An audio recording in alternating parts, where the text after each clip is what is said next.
Bien, bonjour tout le monde.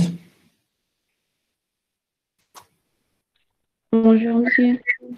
Bonjour, monsieur. Bonjour, monsieur. Bien, alors on peut commencer. Alors, je ne sais pas pourquoi je suis obligé de le répéter tout le temps, donc j'aimerais bien qu'il y en ait quelques-uns d'entre vous donc, qui mettent en marche leur caméra. Donc, Monsieur, s'il vous plaît, j'ai pas compris quelque chose dans la séance précédente. on y reviendra donc, plus tard, peut-être à la fin, mais pas tout de suite. Donc,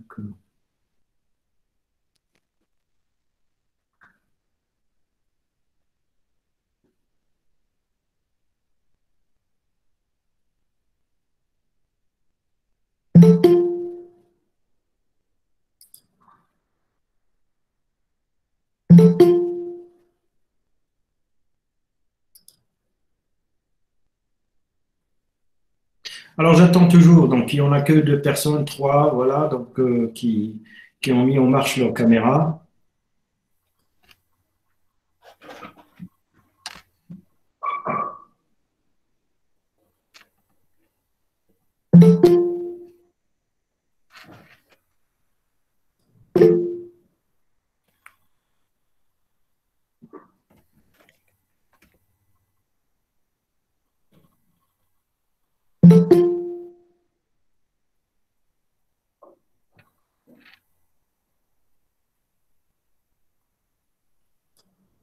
Bien. Alors, aujourd'hui, donc, on finit ce premier chapitre. Donc, c'est un chapitre relativement long. Donc, où on a été donc à parler donc du type d'analyse, de ce que ça veut dire une analyse, de différencier entre une analyse quantitative et une analyse qualitative. Donc, et après, donc, de parler d'échantillonnage, d'échantillon, de représentativité de l'échantillon, de la conservation de l'échantillon, avant de passer à la préparation des échantillons pour une analyse. Et on a parlé donc de solution tampon, on a parlé d'extraction, on a parlé de filtration, et on arrive maintenant pour parler donc d'une autre opération de préparation, donc souvent rencontrée dans les protocoles expérimentaux donc d'analyse. Donc il s'agit de la centrifugation. Donc certainement vous en avez déjà entendu parler, n'est-ce pas? Oui, monsieur. Alors la centrifugation, j'espère que vous savez ce que ça veut dire et comment on procède pour parvenir, pour pratiquer donc une centrifugation d'un échantillon. Alors dites-moi si vous en avez une idée. Monsieur, Oui. La centrifugation, on peut dire que c'est une rotation autour d'un axe pour créer la force qui permet la sédimentation des macromolécules. Voilà, donc votre camarade donc l'a bien compris. Donc en fait, c'est faire tourner un échantillon donc dans le but de faire sédimenter. Alors donc vous avez remarqué donc la filtration aussi, donc les opérations de filtration, toutes les opérations de filtration ou de séparation membranaire dont on avait parlé la séance passée, donc ont pour objectif également donc de séparer des particules entre elles ou des macromolécules. Donc ça dépend donc de la taille des pores des membranes. Donc on en a distingué donc de la microfiltration, de l'ultrafiltration, de la nanofiltration jusqu'à l'osmose inverse. Alors, donc, ces deux méthodes-là, donc, que ce soit donc, les séparations membranaires, donc, c'est-à-dire tout simplement la filtration ou la centrifugation, ils ont pour objectif donc, de séparer donc, des choses selon leur taille ou leur masse. Donc voilà donc, le principe, enfin, l'objectif des deux méthode, donc le principe, elle est différent. Donc, pour la filtration, donc vous l'avez remarqué, donc c'est une barrière physique, donc qui laissera passer certains éléments et ne laissera pas passer d'autres. Alors, la centrifugation, donc, c'est une autre méthode qui va nous permettre donc, de séparer donc, des particules, par exemple, de molécules en solution, ou de séparer donc, des organiques cellulaires, ou de séparer carrément des macromolécules, de molécules beaucoup plus simples. Alors, votre camarade, donc, en fait, a bien expliqué qu'en fait, qu'il s'agit d'une rotation, tout simplement. C'est-à-dire donc que votre échantillon, donc il faudra se débrouiller pour le faire tourner donc à des vitesses déterminées, donc qui sont généralement très très élevées, et ceci donc a pour objectif donc de faire sédimenter, donc c'est-à-dire donc de tirer sur les particules vers le fond de votre tube par exemple. Alors, pour comprendre ceci, donc il faut déjà essayer donc de se rappeler un peu donc des jeux d'enfants auxquels vous avez déjà joué, donc auxquels nous avons tous peut-être joué. Donc, c'est que vous avez déjà peut-être mis donc de l'eau dans un seau et puis vous avez essayé de le faire tourner, n'est-ce pas? Oui, monsieur. Oui, monsieur. Voilà, donc en le faisant tourner, donc en fait, si la vitesse avec laquelle vous le faites tourner, donc il arrive que votre eau ne tombe plus donc du seau, même si l'eau est, même si le seau est à la verticale et à l'envers, c'est-à-dire l'eau vers le bas et le seau vers le haut, mais l'eau ne tombe plus. C'est-à-dire donc en fait, donc comme si l'attraction, donc la force de gravité n'agit plus sur votre eau. Alors maintenant, donc, il faut comprendre déjà pourquoi donc, ce phénomène est-il possible. Pourquoi, quand vous faites tourner ce seau, donc si vous le faites tourner doucement, vous n'allez pas y arriver, mais à partir d'une certaine vitesse de rotation, ça devient possible, c'est-à-dire votre eau qui était dans le seau, même si vous le faites tourner, et donc l'eau ne tombe plus. Alors bien sûr, donc en fait, il faut le faire tourner dans un sens, d'une manière verticale, c'est-à-dire que le seau donc se passe de l'endroit à l'envers en faisant la rotation. Alors pourquoi à partir d'une certaine vitesse de rotation, votre eau ne tombe plus du seau? Mais c'est parce qu'on est en train de créer une nouvelle force. Alors maintenant, donc, oui, ça c'est ce qu'on vous a dit, mais pour le comprendre d'une manière logique, donc en fait, pour comprendre donc ce qui se passe, donc il faudra tenir donc juste le raisonnement simple suivant, c'est-à-dire quand votre eau est à la verticale et votre seau est à l'envers, donc normalement, donc en fait, votre eau elle est attirée par l'attraction terrestre, par la force de gravité. Alors maintenant, il y a deux possibilités. Ou bien la rotation, en fait, il n'y a plus de force d'attraction terrestre, et comme ça, donc votre eau donc, ne subit plus aucune force, parce qu'en fait, c'est la force de gravité qui tire sur votre eau pour la faire tomber vers le sol, ou bien il n'y a plus de force de gravité, ou bien cette force de gravité est annulée par une force opposée. Il n'y a pas 36 solutions, ou bien il n'y a plus de force de gravité, ou bien il y a toujours la force de gravité, mais il y a en plus une deuxième force qui s'oppose à la force de gravité. Alors maintenant, donc en fait, si vous tenez ce raisonnement simple, donc c'est le raisonnement tenu par les physiciens pour en fait découvrir ce qu'on appelle la force centrifuge. Alors cette force centrifuge, c'est une force qui apparaît. C'est une force qui apparaît lors de la rotation, c'est-à-dire dès que vous faites tourner des objets à très grande vitesse, à partir d'une vitesse, donc il y a une force qui va agir sur ces objets et qui est vers centrifuge, c'est-à-dire qui s'éloigne du centre de rotation. Donc c'est une force qui va s'éloigner, qui va aller qui a un sens opposé par rapport au rayon de la rotation. En fait, vous pouvez aussi considérer qu'il part du rayon de la rotation vers l'extérieur. Donc, c'est ce qu'on appelle tout simplement la force centrifuge. Donc, comme toutes les forces d'ailleurs, donc c'est comme ça qu'on s'aperçoit qu'il y a une force, et toutes les forces physiques qui ont été découvertes et dont on vous a déjà parlé, donc c'est le même raisonnement qui a permis aux physiciens de les découvrir.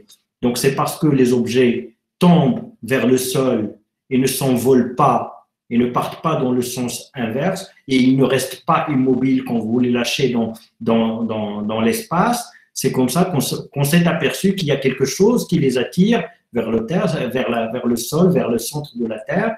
C'est ce qu'on a appelé la force de gravité. C'est parce que quand il y a des corps électrisés, on a remarqué donc que ces corps électrisés vont s'attirer ou se repousser. On s'est dit donc qu'il y a dans les corps électrisés quelque chose, une force qui va soit les attirer ou les repousser, et c'est ce qu'on a appelé force électrique. Alors maintenant, c'est le même raisonnement. C'est parce qu'en faisant tourner les objets à une certaine vitesse, on s'aperçoit qu'il y a quelque chose qui agit sur ces objets-là et qui va les pousser dans le sens opposé, donc à partir donc, du centre de la rotation vers l'extérieur, donc de la trajectoire de rotation.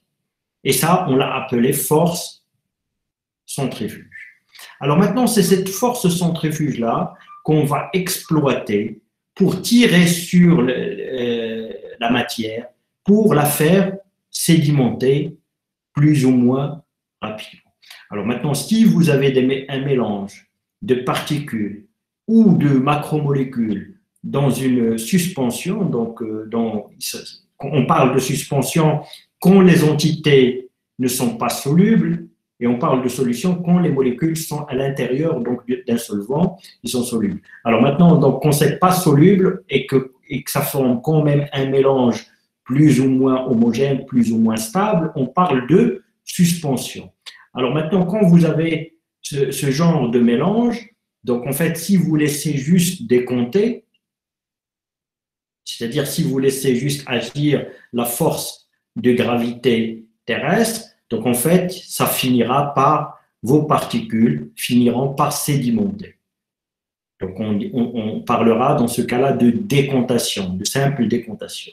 C'est-à-dire donc tout ça, donc la force de gravité va faire que tous ces particules, toutes ces vont être attirés dans le sens, bien sûr, vers le sol, et ils finiront pas au fond de votre tube ou de votre bécher. En tout cas, ils finiront donc vers le sol.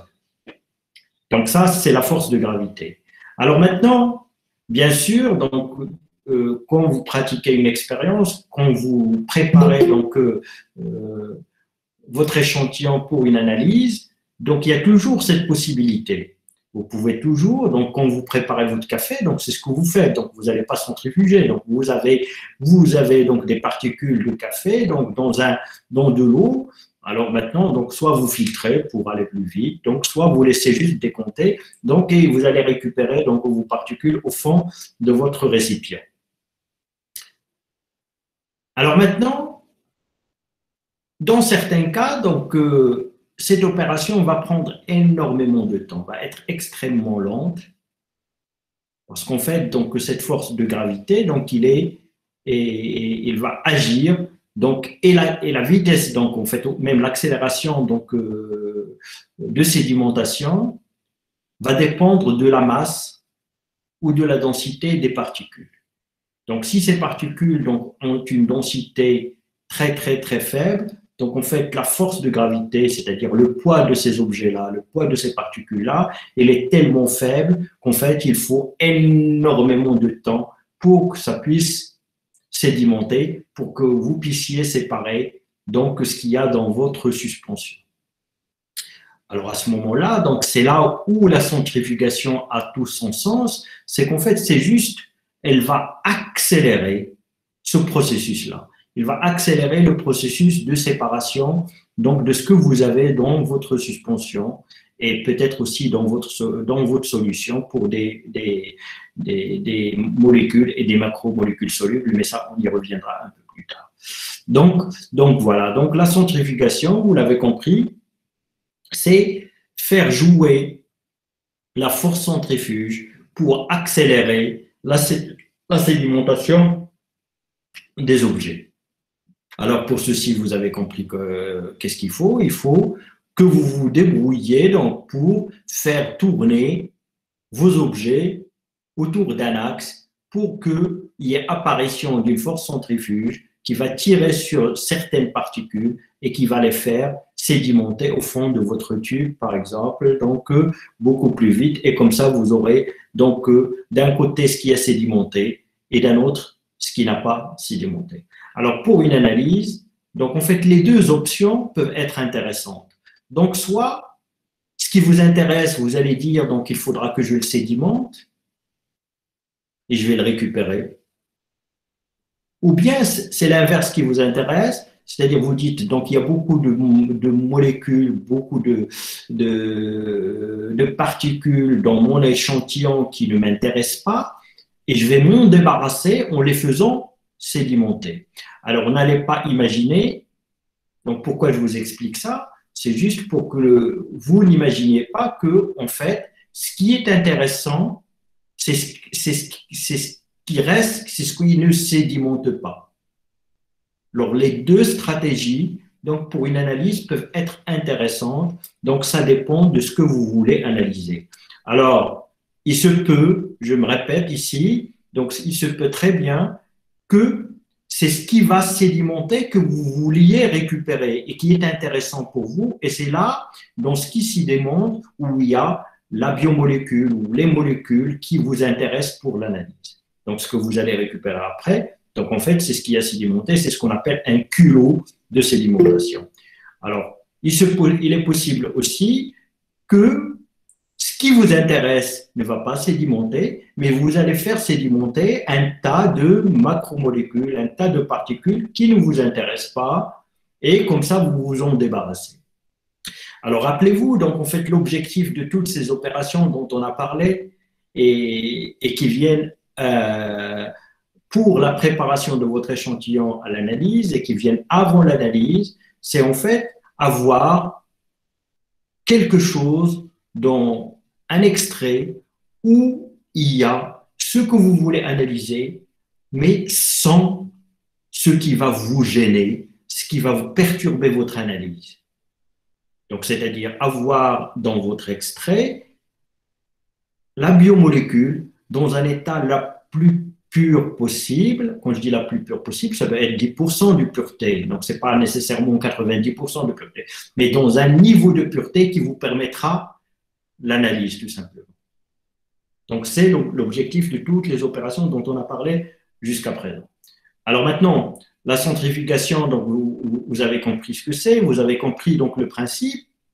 Alors maintenant, donc tout ça, donc maintenant, donc on a des machines, donc c'est-à-dire des moteurs tout simplement, donc qui vont tourner et qui vont faire tourner des échantillons pour qu'on puisse donc séparer donc des parties, donc des macromolécules, des particules, donc du reste donc de votre échantillon. Bien, alors maintenant, qu'est-ce qui va faire qu'une molécule va précipiter rapidement ou moins rapidement? Alors bien sûr… Monsieur, donc, oui.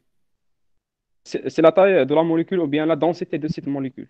Je dis donc c'est pour une molécule donnée. Pour une molécule donnée ou une macromolécule donnée. Alors pour la centrifugation, pour les molécules, faites attention. Donc la centrifugation des molécules, c'est quelque chose d'extrêmement donc sophistiqué. Donc généralement, on parle soit de macromolécules, de choses très grosses, mais pour passer aux molécules, donc il faut vraiment passer donc à ce qu'on appelle l'ultracentrifugation. Donc, la centrifugation ordinaire commune que vous allez utiliser donc, dans vos travaux pratiques, et qui est la plus utilisée. Donc, en fait, c'est une centrifugation ordinaire, donc où on ne centrifuge pas pour séparer les molécules entre elles, pour séparer soit des macromolécules, donc soit donc des particules. Bien. Alors maintenant, pour une macromolécule donnée ou pour une particule donnée, donc qu'est-ce qui va faire que ça va sédimenter plus ou moins rapidement? L'agitation. بنيتي فين بان لك بنيتي شي agitation. De cette molécule. Oui? J'ai pas entendu. La densité, la différence de la densité des molécules. D'accord, donc en fait, c'est exact, donc c'est sa densité. Et quand vous me dites densité, donc vous avez quoi en tête? C'est quoi la densité?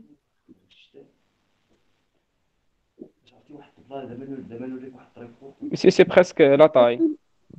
Donc, les Sous l'effet macromolécules de- grosses, Monsieur, donc tu m'as l'air d'être un bon étudiant, donc depuis le début, donc tu étais là, tu es assidu, etc.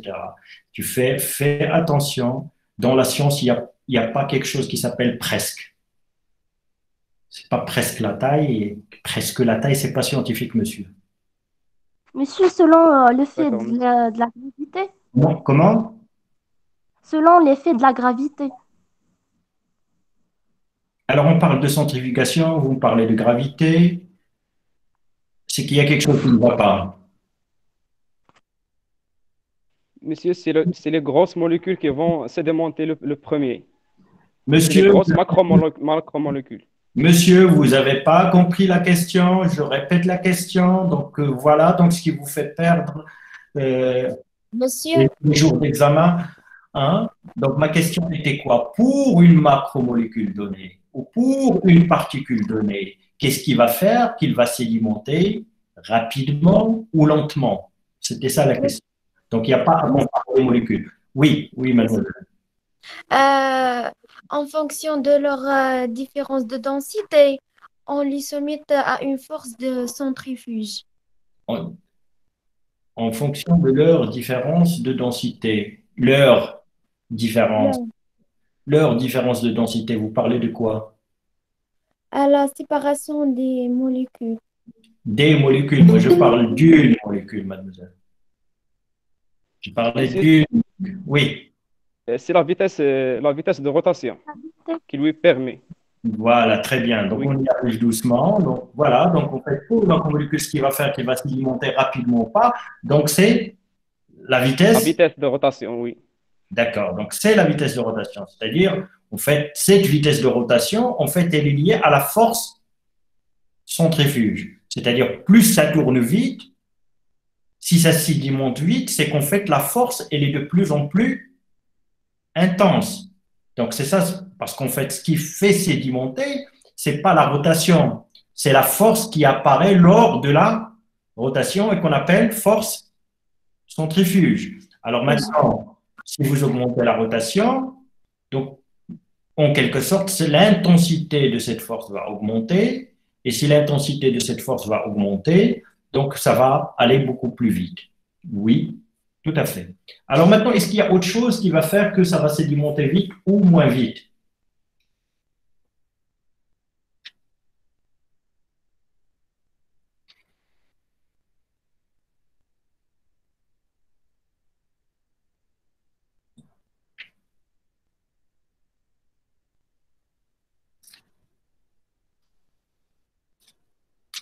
Est-ce qu'en fait, donc, cette particule-là ou cette macromolécule, donc, à une vitesse de rotation donnée, est-ce qu'il va sédimenter avec la même vitesse si vous la mettez dans l'eau, ou si vous la mettez dans l'éthanol, ou si vous la mettez dans l'huile, ou si vous la mettez dans un autre milieu?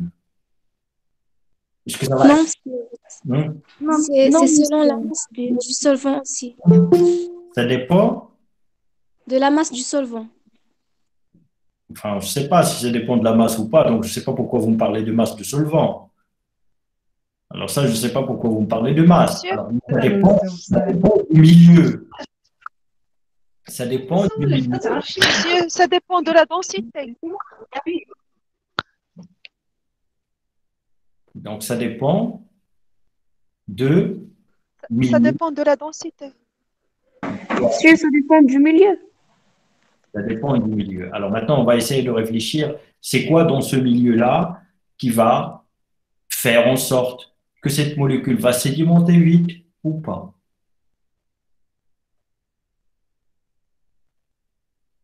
On a compris que c'est différent. Très bien. Donc, enfin, on l'a compris. Donc, vous l'avez compris d'une manière intuitive. Que ça va dépendre du milieu. C'est-à-dire, si cette macromolécule ou cette particule, vous allez la mettre dans de l'eau ou vous allez le mettre dans de l'huile. Donc, si vous centrifugez, donc en fait, à la même vitesse, donc en fait, ça va pas sédimenter et de la même manière dans le temps, c'est-à-dire peut-être dans l'eau, ça va sédimenter rapidement, beaucoup plus rapidement que dans l'huile, donc, par exemple. Alors maintenant, c'est quoi dans un solvant, c'est-à-dire comment le solvant agit sur cette sédimentation?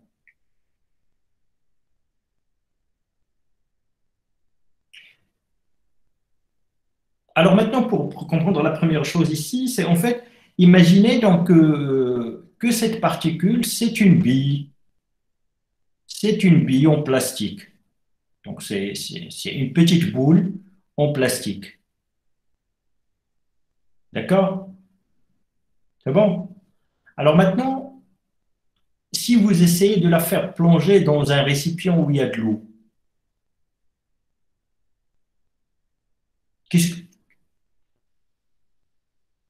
il vous faut déjà une force pour la faire plonger. Il faut appuyer dessus. Oui ou non? Oui, monsieur. Oui, monsieur. Alors, Oui, s'il vous faut une force pour appuyer, pour que ça aille dans un sens, c'est qu'en fait, tout simplement, il y a une autre force qui ne la laisse pas, qui s'oppose à ce que vous êtes en train de faire.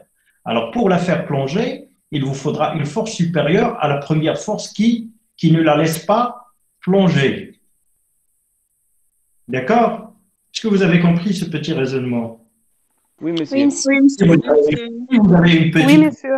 de plastique, si vous la mettez dans un seau d'eau, il vous faut bien appuyer dessus pour que ça plonge. Oui ou non? Alors ça, Oui. c'est ce que Oui, Oui. Mais si vous voulez être un peu scientifique et inverser un peu les choses, vous vous dites, donc s'il me faut une force pour la faire plonger, en fait, c'est qu'il y a une autre force qui ne la laisse pas plonger. D'accord? C'est qu'il y a quelque chose d'autre qui ne la laisse pas plonger. D'accord? Alors maintenant,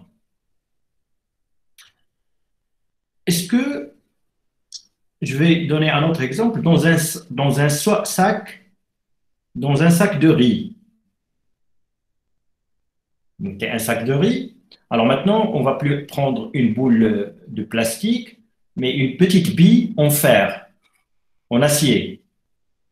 Si vous la laissez donc que dans ce sac, au-dessus de ce sac, est-ce qu'il va descendre de plus en plus? Non. Elle a besoin d'une force pour l'aider à descendre. Non, non, monsieur. Donc, si vous faites ça, donc ça va plonger petit à petit. Donc, votre boule en acier donc, va plonger petit à petit. Sans faire bouger le sac.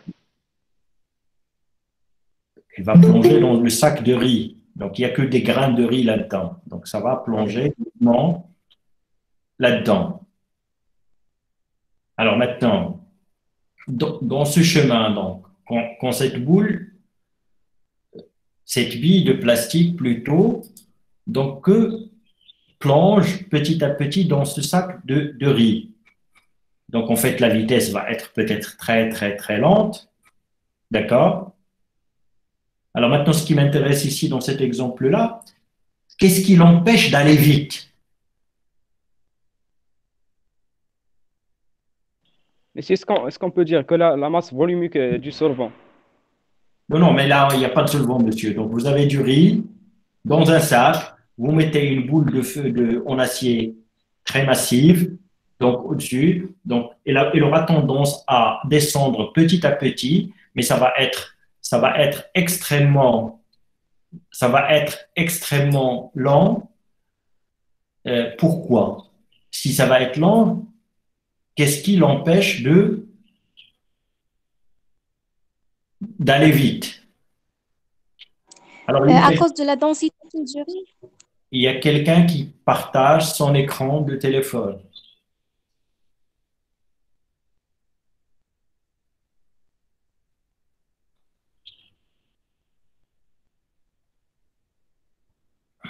Alors, je répète, il y a quelqu'un. Monsieur, d'appliquer. Monsieur, Alors, je répète, d'abord, il y a vitesse quelqu'un qui initiale. partage son écran de téléphone ici.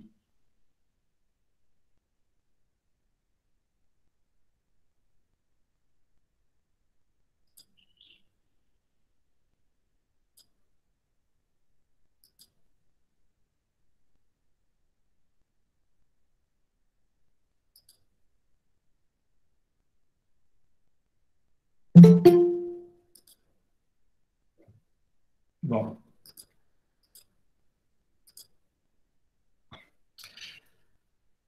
Bon.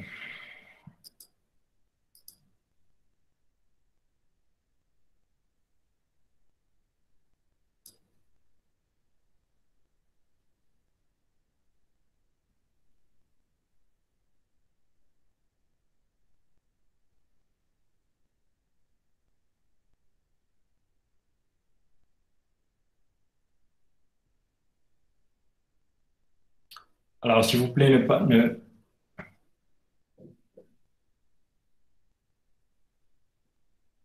Bien, voilà, donc on est revenu à la situation normale. Donc, on continue. Donc, en fait, Monsieur, on ne voit pas l'écran de la présentation.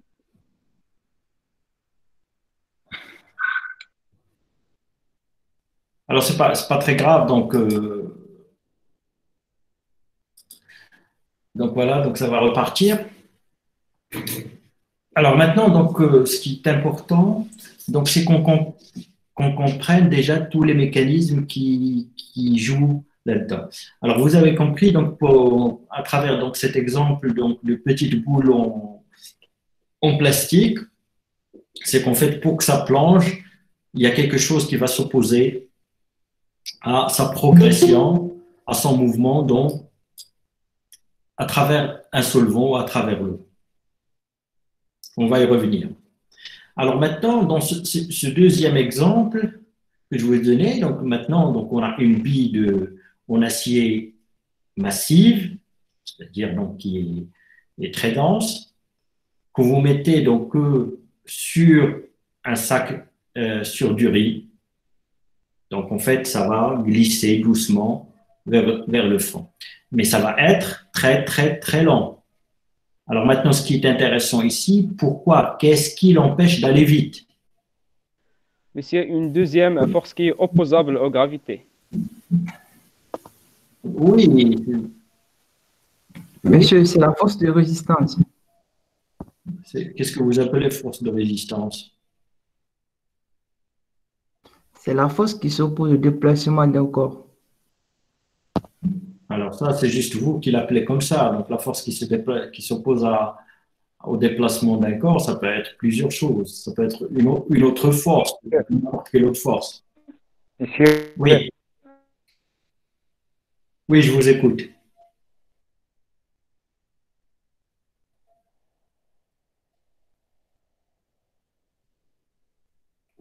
Oui. le frottement entre les molécules de solvant et molécules de solidité. Alors, monsieur, donc vous copiez La force de frottement. et arrêtez d'être un copieur. Donc, ça n'aide en rien. Ça ne nous aide en rien, ça vous aidera en rien. Donc, les forces de frottement entre molécules. Donc, je n'ai pas parlé de molécules, monsieur. J'ai parlé d'une bille en acier et des grains de riz. Et pour être copieur, pour copier et pour tricher, il faut être un minimum intelligent et prendre des précautions. Alors, en fait, ce sont des forces de frottement. Alors, en fait, c'est le contact avec de la bille avec les autres grains. Donc, ce sont les autres grains, en fait, qui vont gêner la progression de la bille. Donc, parce qu'en fait, il y a un frottement. Donc, c'est la force de frottement donc, qui va empêcher et la progression. Alors maintenant, si on imagine que ces grains-là de riz, donc en fait, ils sont enduits d'huile. C'est-à-dire, donc, dans toute leur surface, il y a beaucoup d'huile. Si vous mettez cette bille, est-ce que ça va progresser plus vite ou moins vite? C'est plus vite. Pourquoi? Plus vite. Parce qu'il y a moins de frottement. Voilà. Donc Moins de ça, c'est frottement, oui. pour vous expliquer, en fait, qu'est-ce qui la freine, ce sont les forces de frottement. Oui. Monsieur, Oui, je vous écoute. monsieur, ce frottement, c'est lié à la viscosité. C'est lié aussi à la viscosité. Donc, c'est lié à la viscosité. Alors solvant. ici, donc, je ne sais pas si vous comprenez donc, ce que c'est que la viscosité. Quand vous parlez de viscosité, est-ce que vous visualisez donc à une échelle moléculaire ce que c'est que cette viscosité ou pas? Alors maintenant, donc, Non, en fait, monsieur. il y a des Si vous pouvez solvants expliquer. ou des liquides qui sont plus ou moins visqueux. Ça, on définit cette viscosité par rapport à ce qu'on voit, par rapport à une difficulté, à une facilité ou une difficulté d'écoulement. C'est-à-dire, si vous voulez faire écouler du miel, ça va couler, bien sûr, mais ça va couler beaucoup plus difficilement que de l'huile et beaucoup plus difficilement que de l'eau. Oui ou non? D'accord? Oui, monsieur. Alors Oui, maintenant, monsieur. Oui, monsieur. voilà, ça c'est l'apparition phénoménale en fait de la viscosité. Donc ça c'est ce qu'on voit et qu'on traduit comme étant de la viscosité. Mais à l'échelle moléculaire, c'est-à-dire à l'échelle des molécules, qu'est-ce qui se passe? Alors en fait, quand les molécules peuvent glisser les unes sur les autres, quand les molécules d'un solvant glissent les unes sur les autres. Donc si vous avez un sac de billes, un sac, vous avez joué aux billes, j'espère que oui.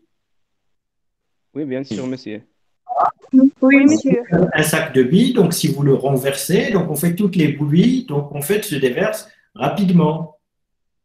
Oui ou non? Parce qu'en fait, ils roulent les unes sur les autres. Alors les solvants aussi, à la place des billes, mettez des molécules. À la place des billes, mettez des molécules. Donc si les molécules roulent les unes sur les autres, comme ça, donc le solvant va avoir une viscosité faible, donc il va s'écouler facilement. Alors maintenant, quand les molécules sont attachées les unes aux autres, quand les molécules ont des interactions les unes avec les autres.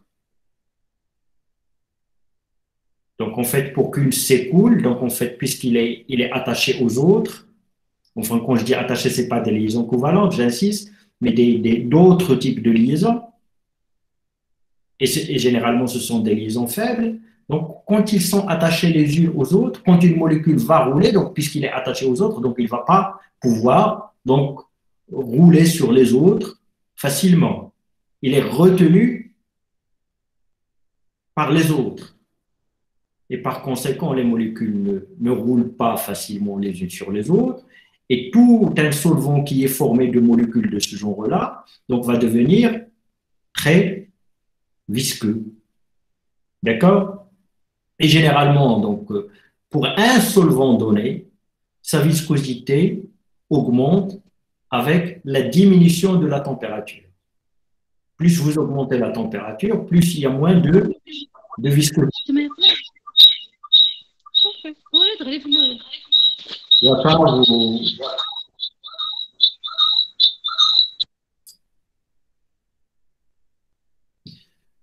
Alors, je disais, donc en fait, une autre manière de le comprendre, c'est pour un solvant donné, c'est-à-dire pour l'huile, donc prenez l'huile, donc en fait, sa viscosité va diminuer en fonction de sa température.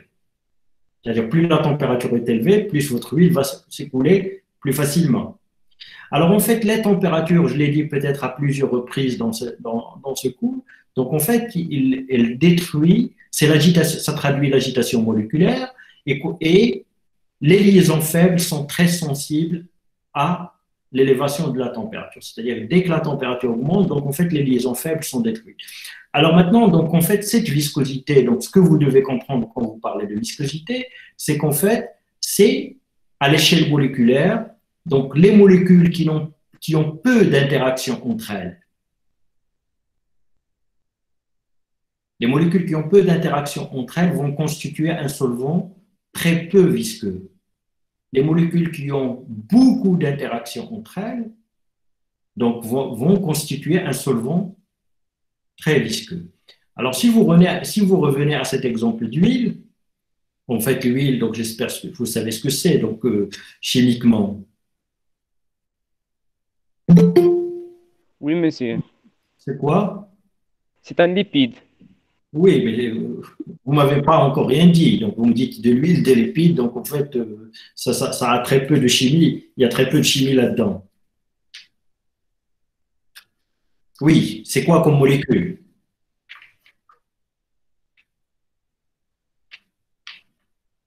Acide gras. Voilà, donc il y a beaucoup d'acides gras. Donc, c'est des triglycérides. Donc, il y a beaucoup d'acides gras. Donc, en fait, les acides gras, c'est quoi comme taille de molécules? C'est des petites molécules, c'est des grosses molécules. C'est Petites molécules. comment? Des grosses molécules. Donc, en fait, ça dépend, c'est relatif, donc ça dépend par rapport à quoi, mais par rapport, par exemple, à l'eau, c'est des grosses molécules. Donc, on fait un acide gras, donc généralement, c'est 14, 16 carbone, 18 carbone, 20 carbone, etc.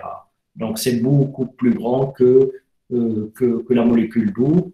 Donc, c'est une chaîne beaucoup plus longue, beaucoup plus grande que la molécule d'eau. Et ces acides gras, ils ont une interaction entre eux. C'est-à-dire, en quelque sorte, les uns vont s'accrocher aux autres. C'est pourquoi c'est ce qui rend un lipide très visqueux.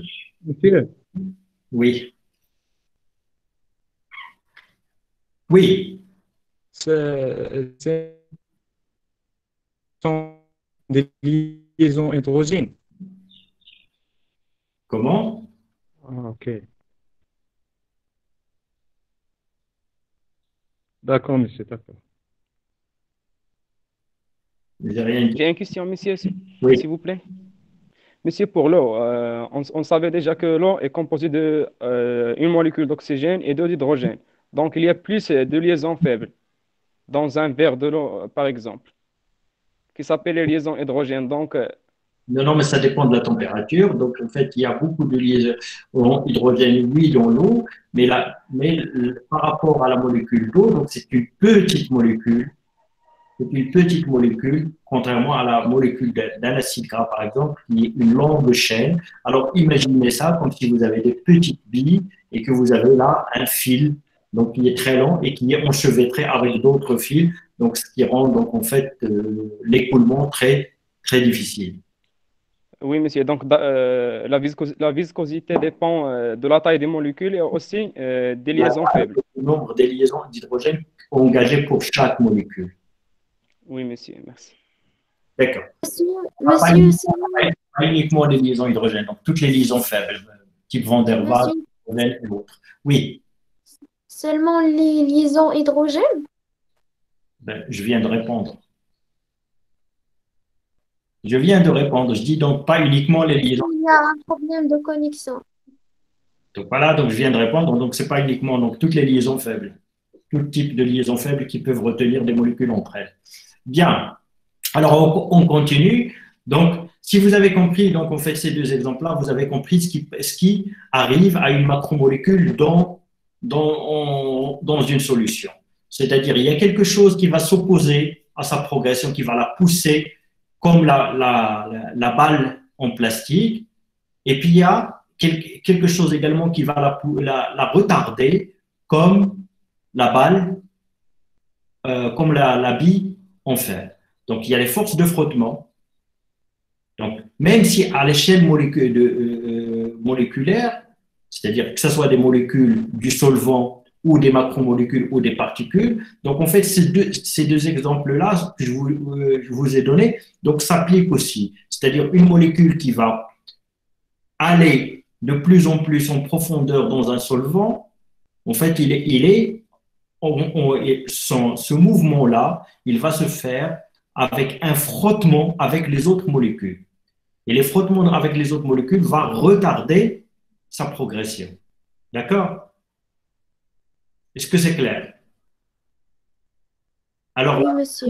donc cette molécule-là, qui va essayer d'aller en profondeur, va être également repoussée par quelque chose, comme c'est le cas de la petite balle en plastique.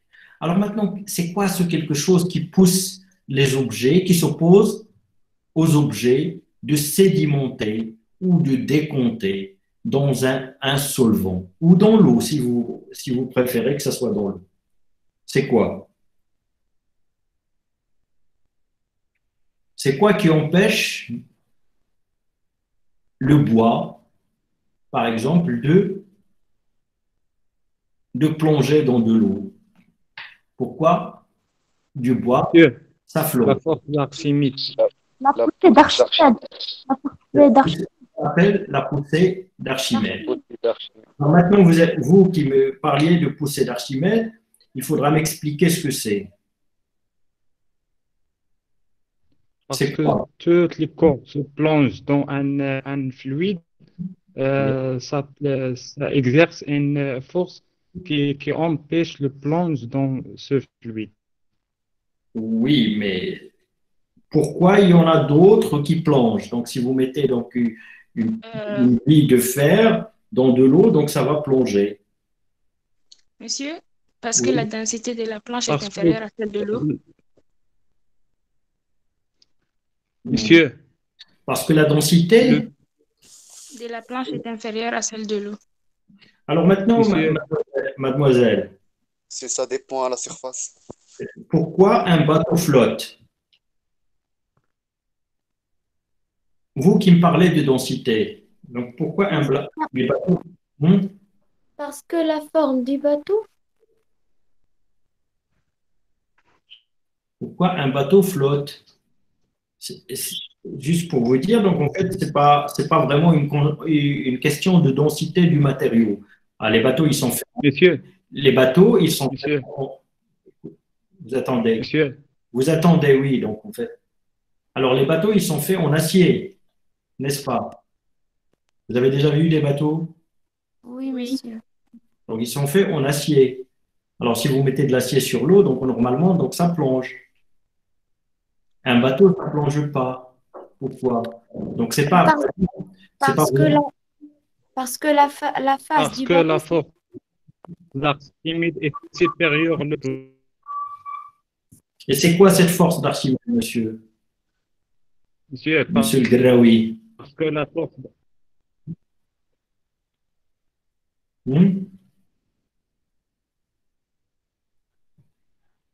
C'est quoi la force? Quand vous me dites force est supérieure à la force gravitaire. Oui, mais je veux comprendre ce que c'est que cette force d'Archimède. C'est quoi? Cette poussée d'Archimède, ça correspond à quoi?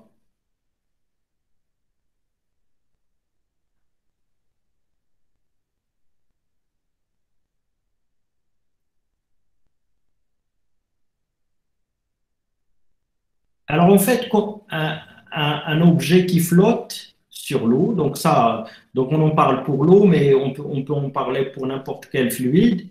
Donc un objet qui flotte, en fait, il y a toujours une partie émergée, c'est-à-dire au-dessus du niveau de l'eau, et il y a une partie qui est au-dessous, n'est-ce pas?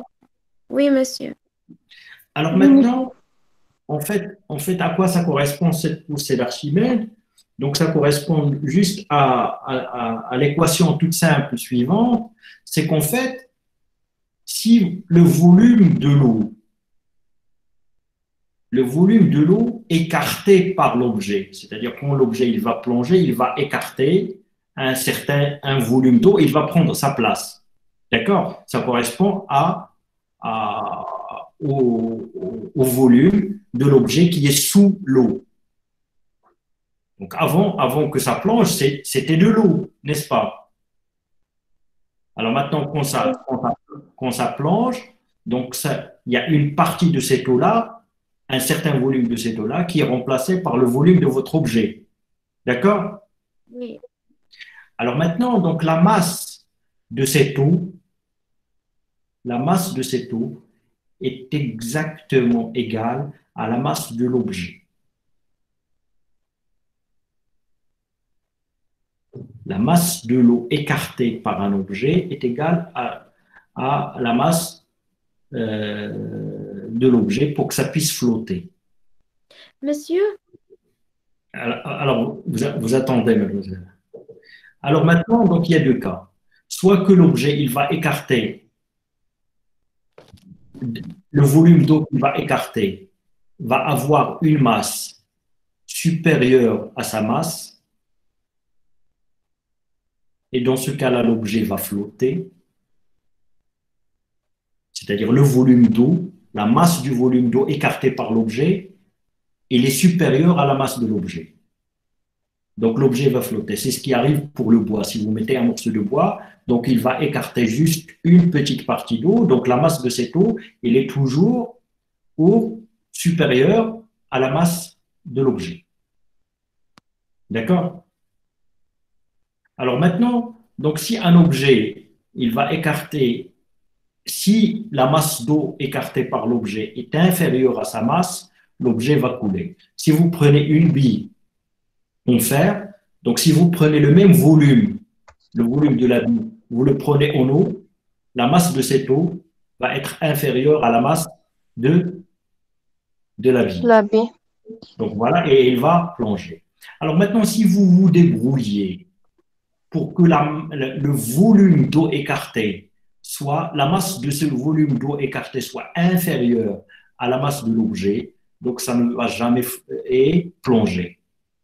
C'est-à-dire, si vous faites un bateau, par exemple, en acier, et la quantité d'eau qu'il va écarter, quand vous le mettez sur l'eau, la masse de cette eau va être inférieure à la masse tout entier du bateau. Donc, le bateau va flotter, qu'il soit en acier, en béton ou n'importe quel matériau. Donc, en fait, c'est ça la poussée d'Archimède. La poussée d'Archimède, il correspond donc en fait à cette masse d'eau écartée par les objets quand vous les mettez dans un liquide. Ici, on parle de l'eau. Bien. Alors maintenant, donc, on a essayé de comprendre donc, tous ces éléments-là, donc la viscosité, le frottement et la poussée d'Archimède. Donc, en fait, si on revient juste à ce qui nous intéresse dans ce cours-là, donc c'est-à-dire à cette centrifugation, c'est-à-dire à cette progression d'une particule dans un solvant. Alors, en fait, donc, cette particule ou cette macromolécule, en plongeant dans le solvant, donc, en fait, il va subir toutes ces forces-là. Il va subir la poussée d'Archimède, il va subir les frottements, il va subir la force centrifuge. Alors, pour que ça progresse dans le solvant, il faut que la force centrifuge soit supérieure aux forces qui l'empêchent de progresser. C'est-à-dire la gravité, il y a toujours la force de gravité, il y a les forces de frottement, il y a la poussée d'Archimède. Alors maintenant, pour la force de gravité, pour les molécules et pour les macromolécules, donc on va la négliger parce qu'en fait, c'est très faible. Parce qu'en fait, la masse d'une macromolécule, c'est 3 fois rien, c'est vraiment rien du tout. Donc la force de gravité donc, qui va agir sur cette macromolécule-là, donc en fait, son poids, il est presque négligeable devant les autres forces. Donc voilà. Donc en fait, donc, vous suivez maintenant la présentation. Donc je vais essayer donc, de vous passer les diapos. Donc si vous avez compris tout ça, donc vous avez presque compris donc, ce qu'il y a sur la centrifugation. Donc il reste juste deux petites formules, donc, mais c'est un rien du tout, et 2 petites notions. Vous arrivez donc à voir? Oui, monsieur. Alors, maintenant, ici, c'est juste les schémas de centrifugeuse. Donc, en fait, ici, vous mettez vos tubes, et puis si vous faites tourner, donc ça va faire quelque chose comme ça, et puis ça va se mettre à l'horizontale. Donc, ça, c'est ce qu'on appelle des rotors libres.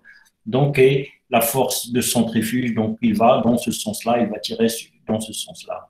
Alors, ici, donc, en fait, ce que vous aurez peut-être l'occasion de voir dans vos TP, donc, c'est des rotors comme ça. Ici, vous voyez des trous. Oui. C'est là où vous allez mettre vos tubes qui contiennent donc votre échantillon à centrifuger. Ça va tourner et puis donc en fait donc la force centrifuge donc va agir pour faire sédimenter vos particules que vous allez retrouver ou vos macromolécules que vous allez retrouver au fond. Alors ce que vous retrouvez au fond, c'est ce qu'on appelle un culot de centrifugation. Alors maintenant donc si on prend donc, tout ce que j'ai expliqué donc, il y a un petit moment, sur une particule donnée, donc, au cours de la centrifugation, il va subir donc, la force centrifuge qui va tirer sur la particule pour la faire sédimenter, donc, cette force centrifuge qui va apparaître lors de la rotation.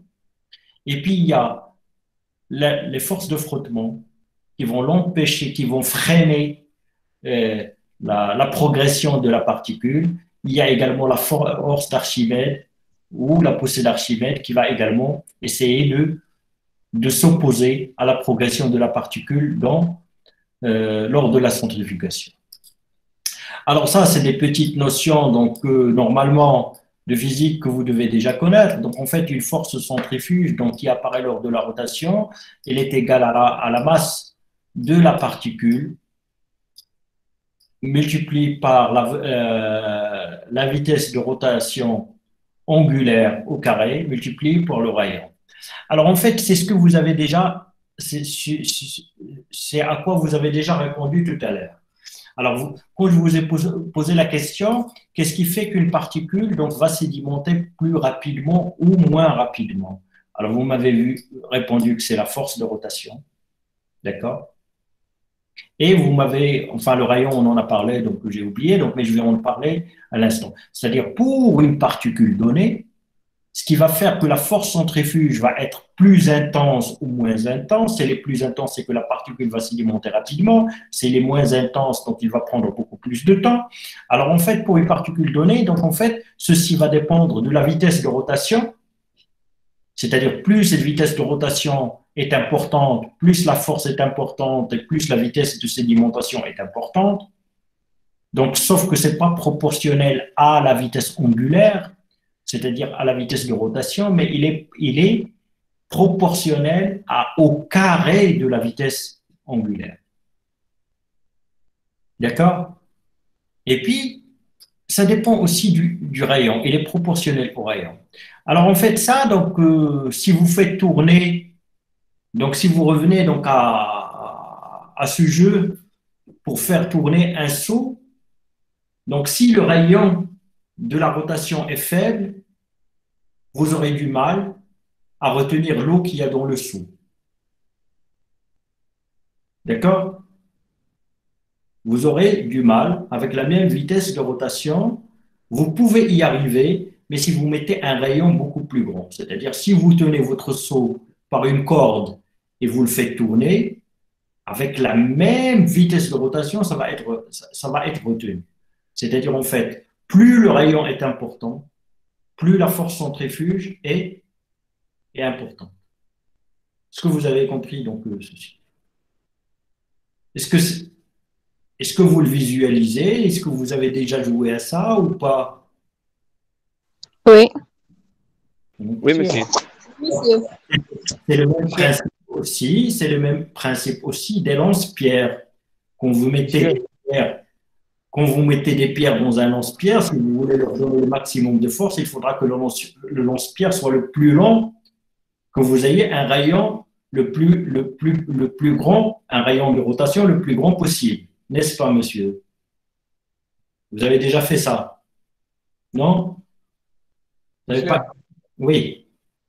Monsieur, le principe de force centrifuge est même que le principe de force de Coriolis.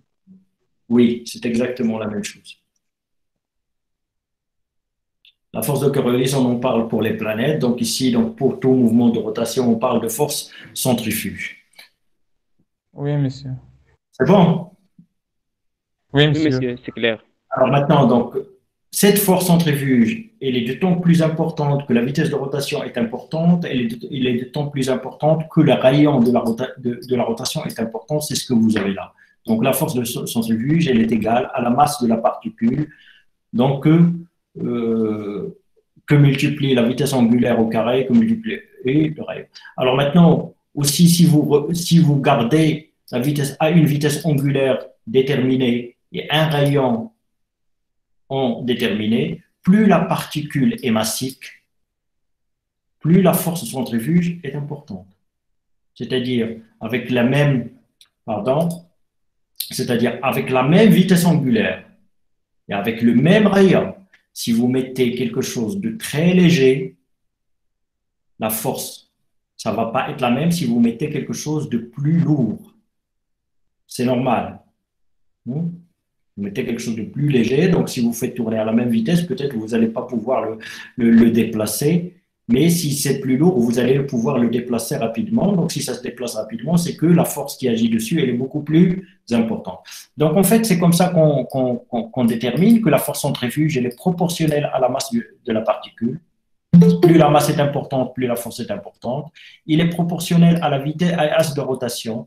Il est proportionnel au rayon également. D'accord? C'est bon? Alors maintenant, donc j'espère qu'à travers donc ces petites manières d'expliquer, vous arrivez à comprendre des petites formules. Donc ça fait maintenant 2 ou 3 fois que je vous explique des formules de cette manière. Donc en fait, c'est pas très compliqué donc quand on s'y met. Donc il y a des règles de proportionnalité et d'inverse proportionnalité, tout simplement. C'est bon? Oui, monsieur. Bien. Alors maintenant, la force, la poussée d'Archimède, donc en fait, c'est la même chose que la force de centrifugation, sauf qu'ici, donc on va pas parler donc en fait de la masse de particules, mais on va parler de la masse du liquide déplacé par la particule. C'est ce que je vous ai expliqué tout à l'heure par rapport à la poussée d'Archimède. Donc, en fait, c'est la masse du liquide déplacée par la particule ou par l'objet fois la rotation angulaire au carré fois R. Et c'est ça qu'on appelle la force d'Archimède. Alors, la masse du liquide déplacé, c'est quoi? C'est la masse volumique ou la densité du liquide fois le volume de la particule. La densité, vous comprenez ce que c'est? Oui ou non? C'est quoi la densité? C'est une masse par un La volume, masse monsieur. volumique du fluide sur la masse volumique d'un fluide de référence. C'est la masse par le volume. Donc, densité, donc ρ, c'est la masse par volume. Donc, si vous voulez avoir la masse, donc c'est ρ, donc la densité fois le volume. Donc, c'est ce que vous avez dans cette formule-là, tout simplement. Alors maintenant, les forces de friction ou de frottement, donc en fait, ils sont proportionnels à la vitesse, pas angulaire, mais ils sont proportionnels à la vitesse linéaire, c'est-à-dire avec la vitesse avec laquelle progresse votre particule. Alors, plus la vitesse avec laquelle progresse votre particule linéairement dans le solvant est importante, plus les forces de frottement sont importantes.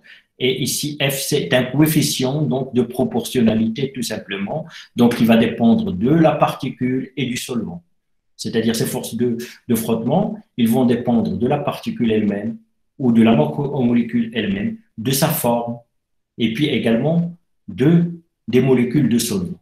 Donc, ça va. Et ce facteur de proportionnalité F, qu'on appelle le coefficient de friction, donc il va dépendre de ça, de la particule dans chaque cas, donc ça dépend de la particule. Donc une particule donnée va développer donc un certain niveau de frottement avec des molécules d'un solvant donné. Alors maintenant, quand vous avez donc en fait l'ensemble de ces forces l'ensemble de ces forces qui agissent donc sur une particule. Alors cette particule, donc il va se mettre en mouvement, il va se déplacer quand la force centrifuge est supérieure à la somme des forces qui s'opposent à la progression. Je vous ai tout à l'heure expliqué qu'en fait, il y a la force aussi de gravité qu'on néglige. Il est négligeable pour les molécules et même pour les macromolécules. D'accord? Donc en fait, tant que cette force qui tire elle est supérieure aux forces qui freinent, donc la particule va continuer à progresser. En fait, la progression de la particule va s'annuler, va s'arrêter quand la résultante ou la somme des forces est égale à 0. C'est-à-dire quand la force centrifuge est égale à la somme des forces qui s'opposent à la progression, c'est-à-dire les forces de frottement et la poussée d'Archimède. Quand ces deux forces-là sont égaux, en fait, celle qui tire et celle qui freine, qu'est-ce qui va arriver? Votre particule va s'immobiliser, tout simplement. C'est-à-dire, quand vous centrifugez, quand la force centrifuge est égale à la somme des deux autres forces, donc votre particule ne bougera plus, il va rester à un niveau donné. Et ça, on va y revenir donc pour son utilité. Mais, alors maintenant, développons un petit calcul à partir de ça. Donc, en fait, quand la somme de ces forces est nulle, ça veut dire quoi? Ça veut dire tout simplement que cette force centrifuge, moins la force d'Archimède, moins la force de frottement. Pourquoi moins?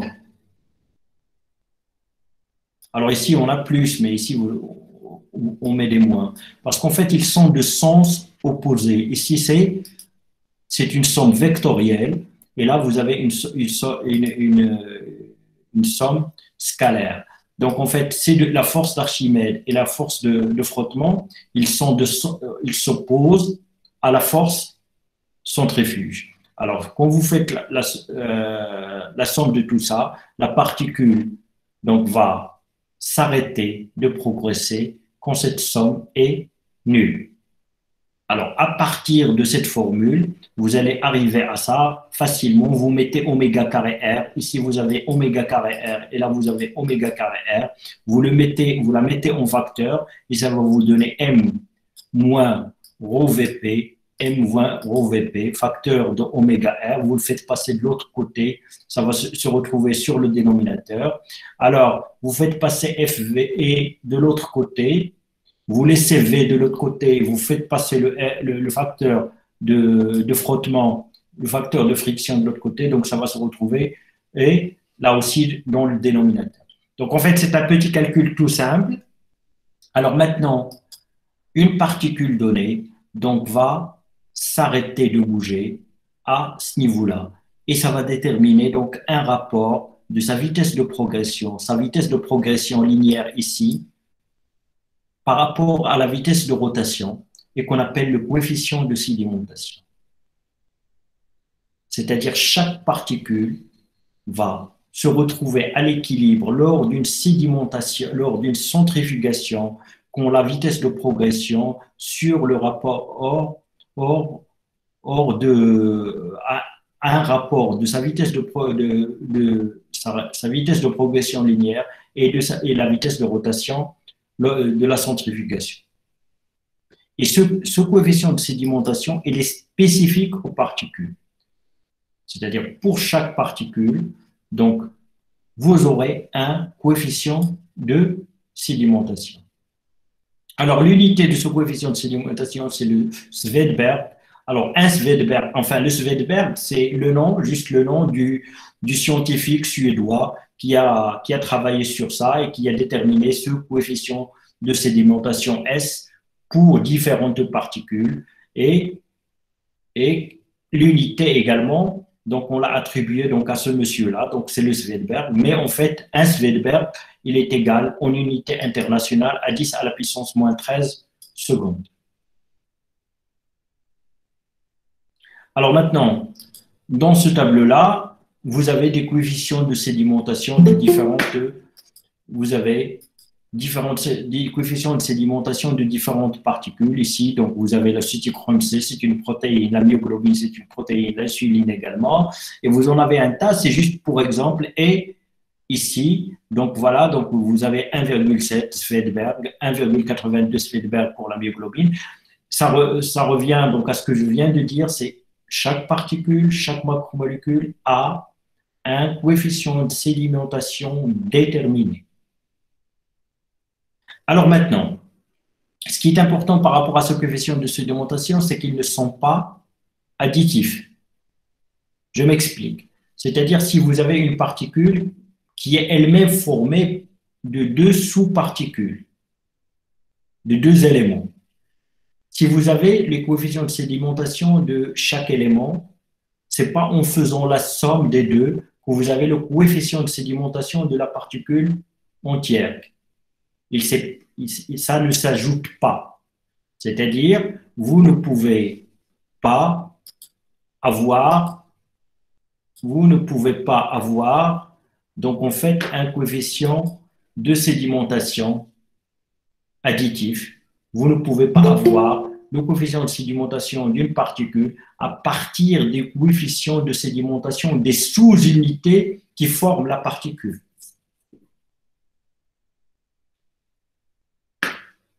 Est-ce que c'est clair? C'est bon? Alors faites attention, ce n'est pas additif. Alors maintenant, il y a une particularité ici technique et expérimentale, mais qui est importante. En fait, ici, quand vous voulez répéter une expérience, c'est-à-dire quelqu'un a déjà travaillé sur ce que vous voulez vous analyser et qu'il vous dit donc qu'il faut centrifuger à 4000 tours par minute ou à 5000 tours par minute pour pouvoir sédimenter telle ou telle autre chose. Alors, pour répéter la même expérience, pour faire la même expérience, il faudra que vous aussi, donc que vous centrifugiez à la même rotation. D'accord? Mais si vous avez fait attention, vous avez sans doute remarqué qu'en fait, ce qui est important, ça, c'est l'intensité de la force centrifuge. Cette intensité de force centrifuge, il ne dépend pas uniquement de la force de rotation. Il dépend de la vitesse de rotation, mais il dépend également du rayon de la rotation. Alors maintenant, si vous voulez répéter la même expérience, avec la même vitesse de rotation, il vous faut aussi utiliser le même rayon pour avoir les mêmes résultats.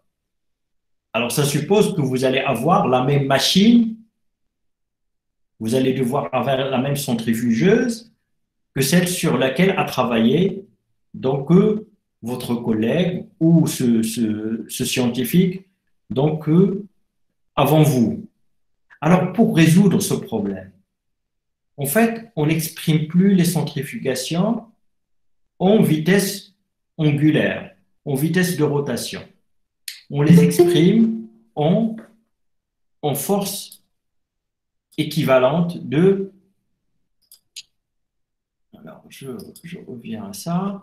Donc, en force relative de centrifugation. Alors, en fait, qu'est-ce que ça veut dire, cette force relative de centrifugation? C'est-à-dire, on va comparer la force centrifuge à la force de gravité terrestre.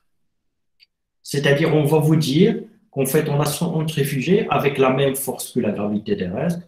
On a centrifugé avec une force qui est 10 fois supérieure à la gravité terrestre. On a centrifugé avec une force qui est 100 fois supérieure à la gravité terrestre, etc.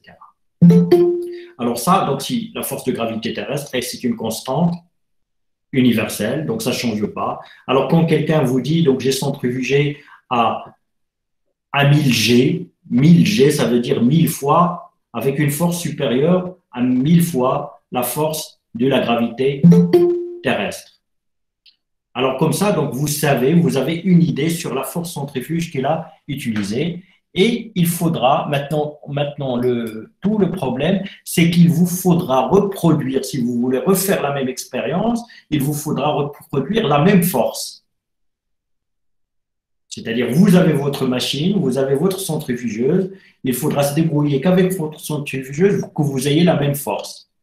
Alors maintenant, donc, il y a une relation qui vous permet de passer des vitesses de rotation à la force d'attraction terrestre. C'est ce qu'on appelle la force relative de centrifugation. C'est-à-dire cette force relative de centrifugation, elle est égale à 1,118 10 puissance moins 5 fois le rayon, fois le nombre, la vitesse angulaire, c'est-à-dire le nombre de rotations par minute au carré. Alors ça veut dire quoi? Si on vous donne cette force-là, vous connaissez votre centrifugeuse, vous connaissez le rayon de votre centrifugeuse. Vous pouvez déterminer le nombre de rotations par minute qu'il vous faut dans votre appareil pour avoir la même force. Est-ce que vous avez compris? Alors maintenant, donc on va vous donner cette force-là. Vous avez votre appareil, vous connaissez votre appareil, vous connaissez le rayon de son rotor, le rayon donc de son rotor, et puis vous pouvez déterminer le nombre de tours par minute qu'il vous faut pour avoir la même force. Est-ce que c'est clair? Alors que si il vous dit, si un scientifique vous dit juste que j'ai centrifugé à 3000 tours par minute, il s'arrête. Alors, si vous mettez 3000 tours par minute, est-ce que vous êtes sûr d'avoir la même force centrifuge, le même résultat que lui? Non, monsieur. Voilà, parce que vous n'avez pas les mêmes appareils, donc parce que le rayon, donc, ça diffère d'une centrifugeuse à l'autre. Si vous voulez avoir le même résultat que lui, il vous faut exactement la même centrifugeuse que lui, sur laquelle il a travaillé. Donc, c'est pourquoi on exprime les centrifugations maintenant pas en nombre de rotations par minute, mais on les exprime en force G, c'est-à-dire la force centrifuge, il est de combien de fois supérieur à la force de gravité. Alors ici, dans cet exemple-là, par exemple, donc si quelqu'un vous dit qu'il a centrifugé à 1525 G, c'est-à-dire, donc, en fait, la force relative de centrifuge est égale à 1525 G. Alors, vous connaissez votre appareil, vous connaissez le rayon, donc, de son rotor, et vous pouvez déterminer le nombre de rotations par minute qu'il vous faut, vous, pour avoir la même force que lui, et pour avoir, par conséquent, le même résultat. Alors, maintenant, donc, vous n'êtes même pas obligé de calculer ça tout le temps, parce que, tout simplement, on a établi des diagrammes qui permettent ce calcul rapidement. Alors, vous avez d'un côté les vitesses, je ne sais pas, donc ce n'est pas très visible ici. Alors, j'essaie de voir ça. Donc, ici, donc, vous avez la vitesse de rotation angulaire ici. Alors, après,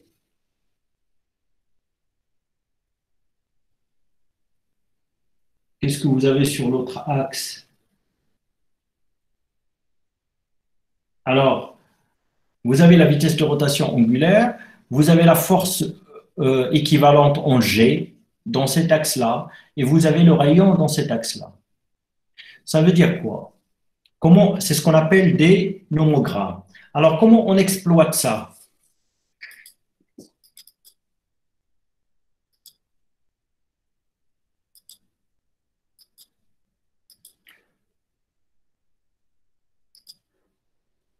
Alors, comment on exploite ça? Donc, en fait, j'ai perdu la présentation. Voilà. Alors, comment on exploite ça? Tout simplement, donc, si vous avez la force relative de centrifugation, c'est-à-dire si vous avez le nombre de G, donc vous allez chercher le nombre de G que vous avez sur cet axe-là. Par exemple, ici. D'accord? Et vous avez le rayon de votre centrifugeuse. Alors, vous avez un point ici et un point là. Par exemple, ou un point ici et un point là. Alors, vous allez tracer la droite qui relie les deux points. Alors, là où ça intercepte l'autre axe, ça va vous donner ici la vitesse avec laquelle il faut centrifuger. Alors, si vous avez la vitesse angulaire ici, et vous avez le rayon, la même chose, vous avez un point ici et un point ici, vous tracez la droite et ça va vous donner la force équivalente centrifuge. C'est-à-dire ici, vous avez 3 paramètres, vous avez le rayon, vous avez le nombre de G et vous avez la vitesse de rotation. Il suffit d'avoir 2 pour avoir le troisième. Est-ce que vous avez compris comment on exploite ces nomogrammes, ce qu'on appelle des nomogrammes? Oui, monsieur. Oui, monsieur. Donc, voilà, vous avez 3 paramètres. Si vous avez 2, vous tracez la droite qui relie les 2 points et vous avez donc le troisième sur l'autre axe. Donc, c'est là où c'est l'intersection de votre droite avec l'autre axe, n'importe quel axe. Donc, c'est-à-dire, vous pouvez déterminer la force relative centrifuge comme ça, vous pouvez déterminer la vitesse angulaire de rotation comme ça, vous pouvez déterminer le rayon qu'il vous faut comme ça aussi, si vous voulez, donc si vous avez les 2 autres. C'est bon? Alors maintenant, donc, on va finir, donc on part ce qu'on appelle donc une centrifugation sous gradient de densité. Alors jusqu'à présent, vous avez compris donc, que cette centrifugation, donc c'est des molécules, c'est des macromolécules ou des particules dans un solvant. Et ce solvant, bien sûr, il a une densité donnée, uniforme, dans tout votre tube de centrifugation. Alors maintenant, vous pouvez vous débrouiller également pour avoir dans votre tube différentes densités. Alors techniquement, comment ça se fait? C'est très facile. Donc en fait, ça se fait soit avec des solutions de saccharose ou avec des solutions de chlorure de césium. Alors le saccharose, vous savez ce que c'est? C'est le sucre de table que vous utilisez chaque jour. D'accord? Alors maintenant, si vous avez une solution de saccharose très concentrée et vous avez une autre solution de saccharose très diluée, laquelle qui aura le plus de densité? La plus concentrée, bien sûr, monsieur. Voilà, donc. Très bien. Alors, si vous avez compris ça, si vous avez différentes solutions de saccharose qui ont des concentrations différentes, c'est que vous disposez de différentes densités. C'est dans chaque cas, votre solution est là une densité déterminée. D'accord? Alors maintenant, si vous vous amusez à mettre dans votre tube de centrifugation, ce que vous avez là, c'est différentes solutions. C'est-à-dire, en commençant par la plus concentrée, vous mettez un ml de la plus concentrée, un ml de la suivante, un ml de la suivante, et ainsi de suite. Dans votre tube, qu'est-ce que vous allez avoir dans votre tube? Vous allez avoir différentes couches qui ont des densités différentes. D'accord? Alors maintenant, si vous déposez dans ces tubes-là ce que vous voulez centrifuger à la surface, si vous centrifugez, dans ce cas-là, donc en fait, toutes les particules, les macromolécules vont se séparer en fonction de leur densité et chacune va s'arrêter au niveau exact de sa densité. C'est-à-dire chaque particule, donc vous aurez une répartition. Quand vous allez centrifuger, vous aurez ce genre de choses, c'est-à-dire à chaque niveau, vous aurez juste les particules ou les macromolécules qui correspondent à la densité de votre solvant qu'il y a à ce niveau-là. Alors, c'est ce qu'on appelle une centrifugation sous gradient de densité. Alors, ce que je vous ai expliqué ici, donc c'est des couches de densité différentes les unes sur les autres. C'est ce qu'on appelle un gradient de densité discontinu. C'est-à-dire, vous avez des couches bien individualisées les unes sur les autres.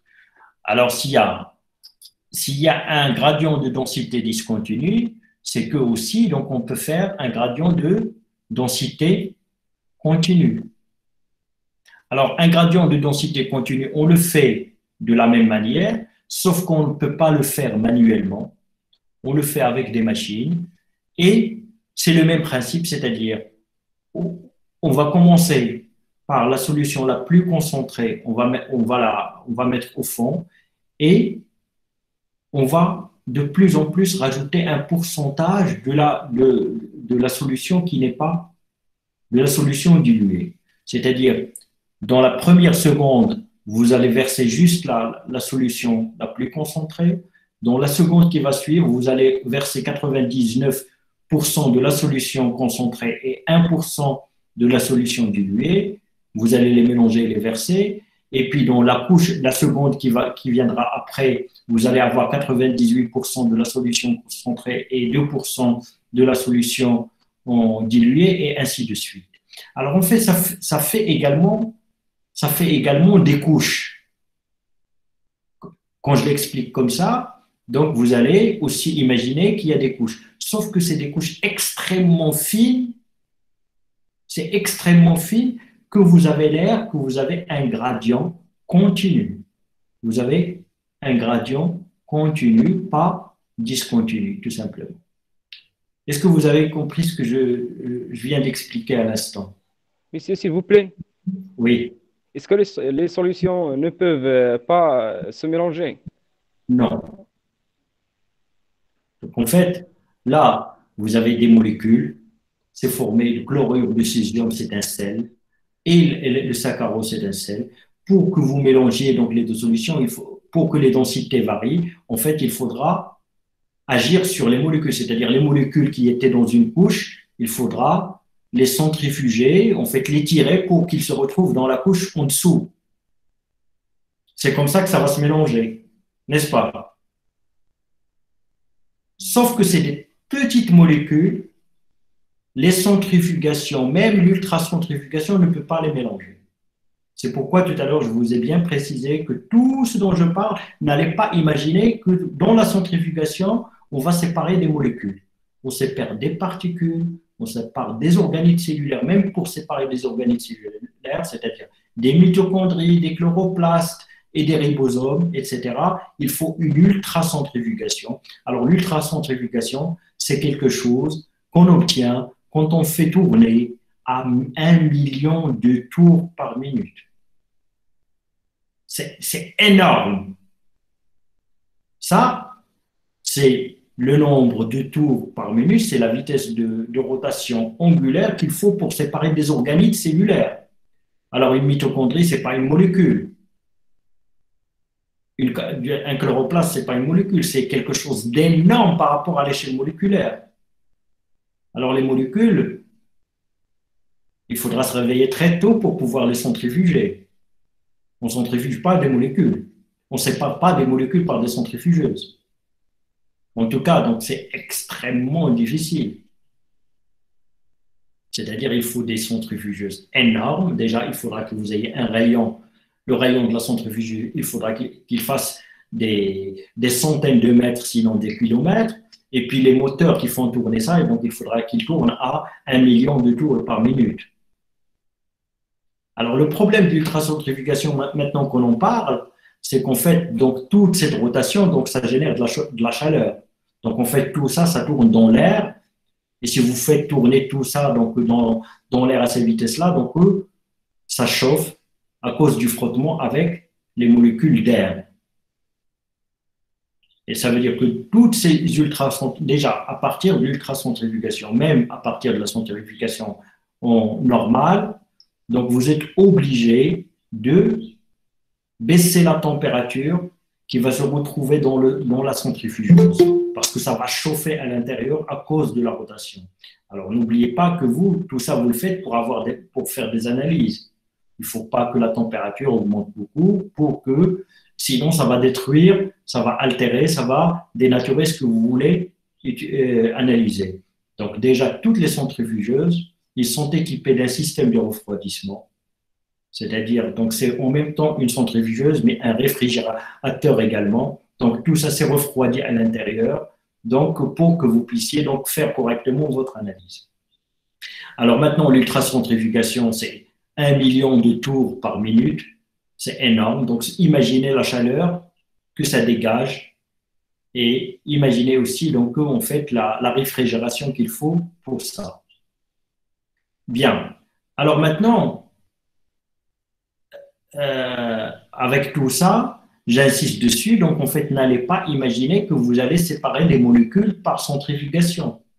Vous n'allez pas séparer du saccharose, du glucose par centrifugation. C'est presque impossible. Alors maintenant, donc, ce qui me vient en tête en vous parlant de ça, c'est qu'en fait,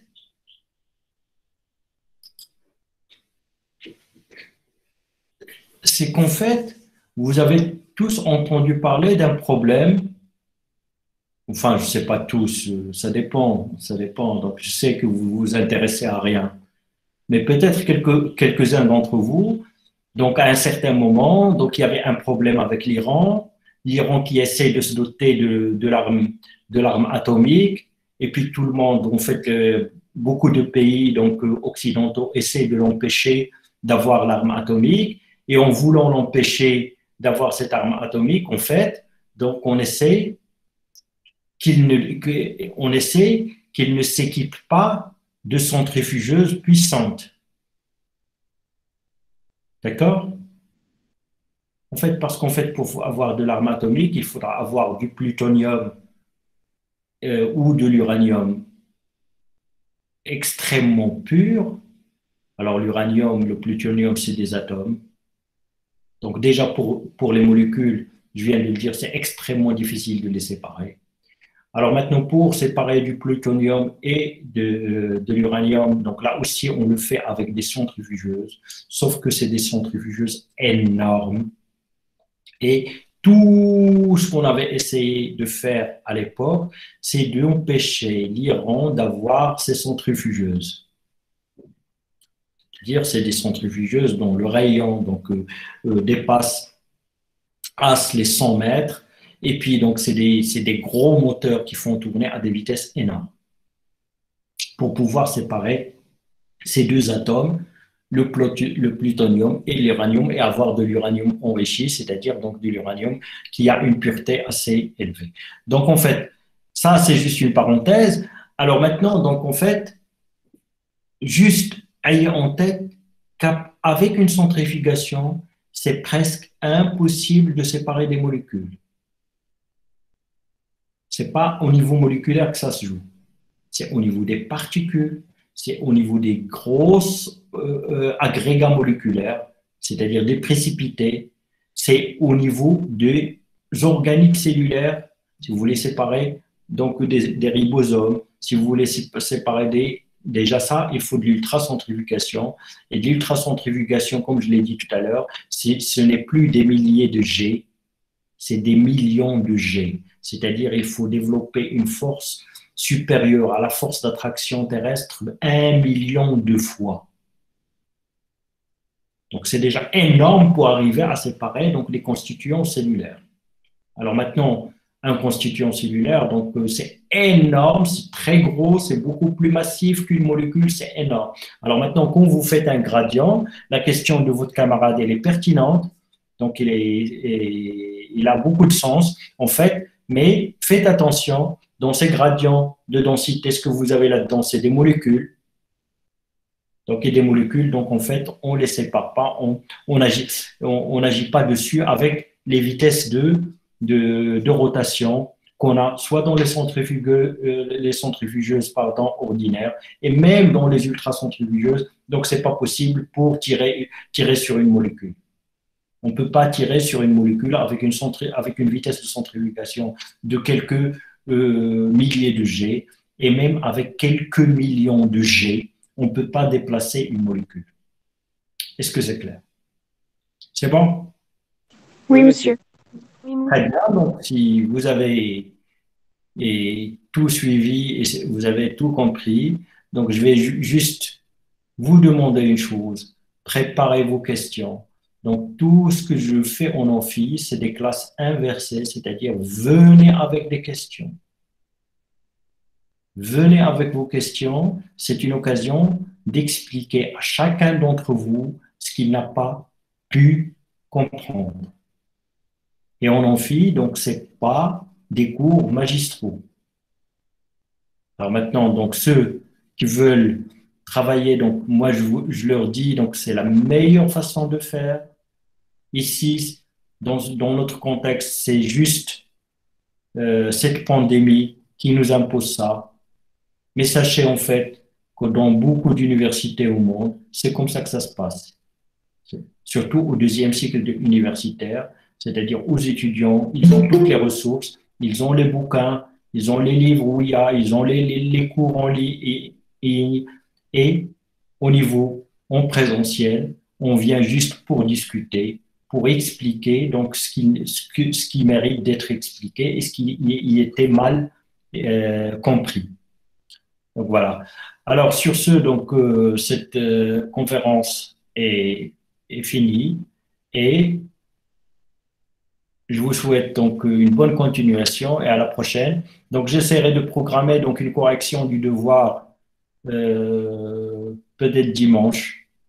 Je verrai donc en fait si c'est possible, donc ça sera dimanche, sinon donc ça attendra un peu plus tard, donc quand j'aurai un peu plus de temps. Bien, allez, au revoir et bon travail. Merci, monsieur. Merci, Au revoir, monsieur, merci. Merci, monsieur.